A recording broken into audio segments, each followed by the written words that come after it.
Les avocats du leader de l'opposition ougandaise, Kizza Besigye, ont déclaré être prêts à contester les résultats de la récente élection présidentielle qui a vu la large victoire du président Yoweri Museveni. Un autre blocus policier dans la capitale ougandaise, Kampala. L'ancien Premier ministre ougandais et également candidat à la présidentielle, Amama Mbabazi, s'est vu empêché de rejoindre le leader de l'opposition, le docteur Kizza Besigye.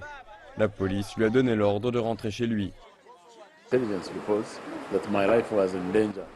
La police a reçu des renseignements selon lesquels ma vie serait en danger si je me rendais chez le docteur Besigye.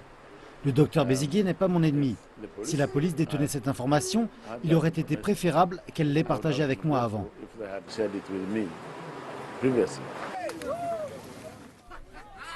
Quelques heures plus tard, le maire élu de Kampala s'est également vu interdire l'accès au logement du docteur Besigye.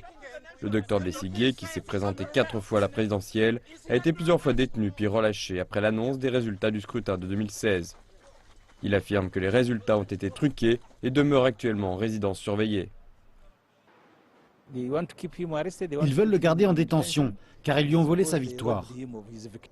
Mais selon la police, le docteur Besigye aurait planifié d'organiser des manifestations violentes dans la capitale. Une équipe d'avocats a été rassemblée pour contester les résultats du scrutin présidentiel et les arrestations des membres des partis d'opposition.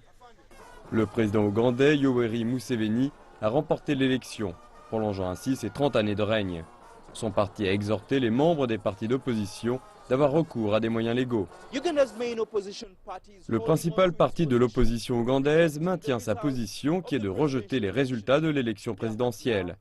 Leur espoir se trouve à présent dans les tribunaux, mais certains analystes ont d'ores et déjà décrit que cette voie serait difficile.